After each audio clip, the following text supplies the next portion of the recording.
As a VC fund lawyer, I always found myself repeating the same lessons over and over again to emerging managers. So if you're sticking with us, great job. This stuff can feel so complicated. So we covered the basic definition of what a venture capital fund is, and we understand at a high level how venture capital works. Now, let's get into some of the harder stuff and take a look at how a VC fund is set up. High level, VC funds are just big business partnerships with a whole bunch of interlocking parts. And in this lesson, we're going to break down what those parts are and how they work. You ready? Let's go. First up, let's talk about something we touched on a little earlier, the limited partnership. If you remember, most VC funds are set up as limited partnerships. It's a core component of how they work. So what is a limited partnership? High level, it's just a type of legal entity that's used for a whole bunch of different business purposes in the US. And in venture capital, funds are usually structured as limited partnerships. So let's draw that out real quick and see what it looks like. Up top, we got our venture firm, aka the management company. We're going to go ahead and call this entity Krakatoa Ventures. This VC firm is now going to set up their first fund. We'll call that Krakatoa Ventures Fund 1. This fund is a legal entity called a limited partnership. You still with me? All right, let's keep going. A limited partnership is going to be made up of at least one general partner, or GP, and at least one limited partner, or LP, who agree to do business together.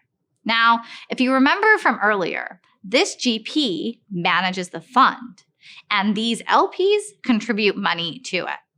The GPs and LPs of a limited partnership can be people, or they can be legal entities. For example, LPs can be high net worth individuals, or they could be family trusts, college endowments, pension funds, or other institutional investors. Now, the words general and limited refer to the roles that each partner has in this partnership. Here's what I mean by that. The general partner is responsible for managing the business operations of the partnership. Because of this, they have full liability for the fund's business affairs. The limited partners usually just contribute capital, aka money, and do not participate in managing the fund. So LPs have what's called limited liability. Basically, this all just means that when the fund has debts or legal liabilities, the amount that LPs are responsible for is typically limited to their individual investment stake in the partnership. Or in other words, their liability does not extend to any of their other assets outside the fund. They're safe. But general partners have it a little different. General partners have what's called unlimited liability. Let's dive into that real quick and explain it, because it's important. So remember from earlier, the GP of a venture capital fund is a legal entity that's established and run by people who work at the VC firm. Usually, this GP is a limited liability company, or LLC, and there's a reason for that. Let's draw it out. Take a look back at this GP right here. You know this GP is what manages the fund, right? And this GP has a person, or a few people, who manage it. But those people aren't going to want to be personally on the hook for all of the GP's debts and liabilities, right? That would be pretty scary. So for that reason, the GP itself is set up as an LLC entity. And those business partners who manage it, they're members of that GP LLC.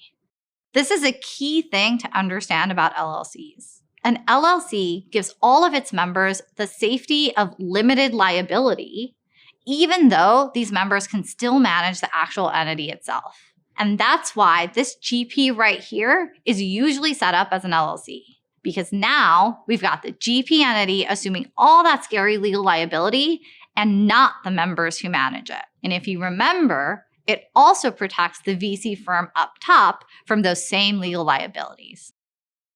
Okay, that was a lot. You staying with me?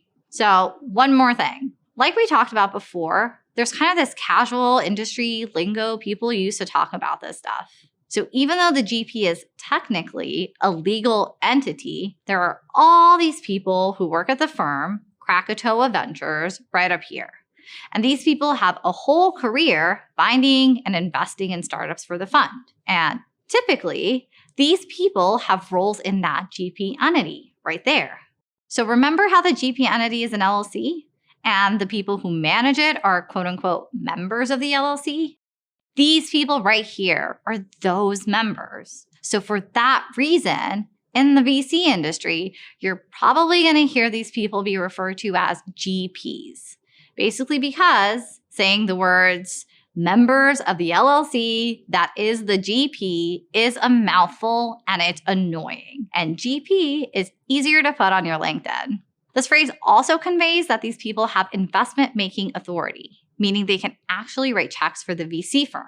And if all this sounds confusing to you, you are not alone. The whole financial sector, including venture, has its own specialized language that makes it really hard for beginners to get their sea legs with this stuff. And this confusing jargon creates barriers. And that's why we want to break it down step by step so that you can understand it and make your way through that door.